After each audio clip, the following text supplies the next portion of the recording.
So hello guys, most welcome back to our YouTube channel polytechnic with Sachin. तो दोस्तों, आज के इस कंप्लीट वीडियो में हम बात करेंगे कि आपके यूपी पॉलिटेक्निक एडमिशन 2024 के कुछ प्रोसेस के बारे में।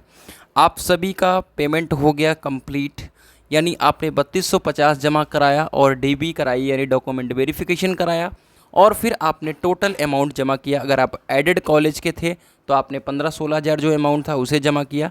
अगर आप गवर्नमेंट के थे तो 7,000 या 8,000 रुपये जो थे वो जमा किया। और SC ST कैंडिडेट थे तो आपको पैसा कॉलेज में जमा करना होता है, तो आपने नहीं जमा किया, यानी आपका एडमिशन वहाँ पर कंप्लीट हुआ। अब ये सारा हो गया, अब आपको कॉलेज कब तक जाना है, ये सबसे ज़्यादा डाउट्स रहता था। ठीक है, तो आप सभी स्क्रीन पर देख सकते हो, admitted candidates will report to their respectively polytechnic before 21 August, यानी आपको 21 अगस्त के पहले कॉलेज रिपोर्ट कर लेना है। अब मैं आपको बताने वाला हूं कि कॉलेज आपको कब तक जाना है और हॉस्टल कैसे मिलेगा। देखिए, आप एडमिशन अगर फर्स्ट राउंड में लिए हैं तो डेफिनेटली आप एक हफ्ते के अंदर विज़िट कर लीजिए। अगर आपने सेकेंड राउंड में लिया है, 31 तारीख तक लास्ट डेट है, तो डेफिनेटली आप 1 से 10 अगस्त के बीच में क्या करो, विज़िट कर लो।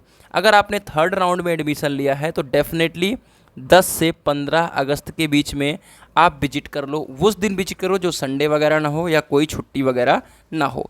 तो आपको कॉलेज कब तक जाना है और क्या क्या लेकर के जाना है वो भी मैं बता देता हूँ कि आपके टोटल डॉक्यूमेंट्स होंगे, बस 2 एडिशनल डॉक्यूमेंट्स होंगे। एक आपके CMO कार्यालय से क्या होगा, सर्टिफिकेट होगा। किस चीज़ का सर्टिफिकेट होगा, वो होगा मेडिकल फिटनेस सर्टिफिकेट, यानी मेडिकल सर्टिफिकेट।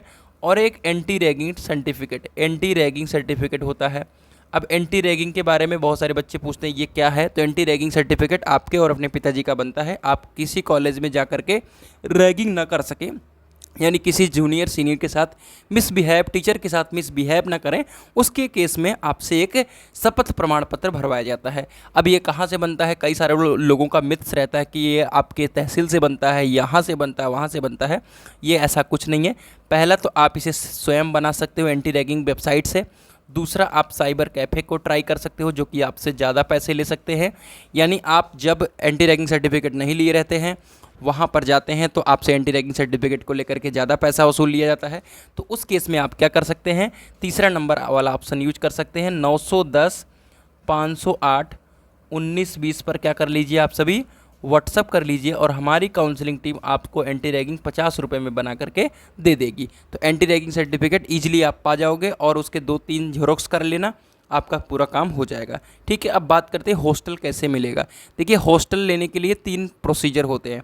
पहले तो आपको एक एप्लीकेशन देना होता है और आपको सीट अलॉटमेंट लेटर देना होता है और एक आधार कार्ड, उस पर सिग्नेचर करके। अब मिलने का प्रोसीजर 2 तरीके का है। पहला, आपका डिस्टेंस देखा जाता है, दूसरी आपकी रैंक देखी जाती है। डिस्टेंस में आपको 100 किलोमीटर प्लस होना चाहिए और रैंक जिस लेवल का आपका कॉलेज है उसके हिसाब से डिसाइड होता है। जैसे आप टॉप 10 के कॉलेजेस में हो तो 10,000 रैंक के अंदर हो गए, है ना। तो रैंक ज़्यादा मैटर नहीं करता, मैटर ज़्यादा करता है आपका डिस्टेंस। दूसरी बात कि आपके हॉस्टल में कोई ऐसी खास सुविधाएं नहीं है और ऐसा खास कोई लिमिटेशन नहीं है, तो डेफिनेटली सभी को हॉस्टल अलॉट हो जाता है और ऐसी कोई बहुत बड़ा फीचर देखने को वहाँ पर मिलने वाला नहीं है। तो आपको अधिक से अधिक बच्चों को हॉस्टल में रखा जाता है, जिससे हॉस्टल का मैनेजमेंट, प्रिंसिपल, वार्डन तक की दबादब कमाई हो सके। तो हॉस्टल लेने में आपको कोई दिक्कत नहीं है। आपको भले वो कहेंगे कि हॉस्टल नहीं मिल पाएगा, ये है वो है, बट ऐसी कोई चीज़ डरने की ज़रूरत नहीं है। बस उनसे नॉर्मली कहते रहना है कि हॉस्टल दिला दीजिए सर, रहना है। अगर आपको हॉस्टल नहीं मिलता है तो आप बाहर रूम लेकर के भी इजीली रह सकते हो, कोई प्रकार की दिक्कत नहीं आएगी। तो हॉस्टल सपोज उन्होंने कह दिया कि मिल जाएगा, तो उसके बाद का प्रोसीजर समझ लो। आपको एक DD दिया जाता है। DD मतलब होता है चालान, यानी आपको 2300 रुपये साल भर का हॉस्टल में सिर्फ लगता है। कितना लगता है मेरे प्यारे साथियों, मैं फिर से यहाँ पर लिख भी देता हूँ, 2300 रुपये पर ईयर का हॉस्टल होता है ना, रहने का।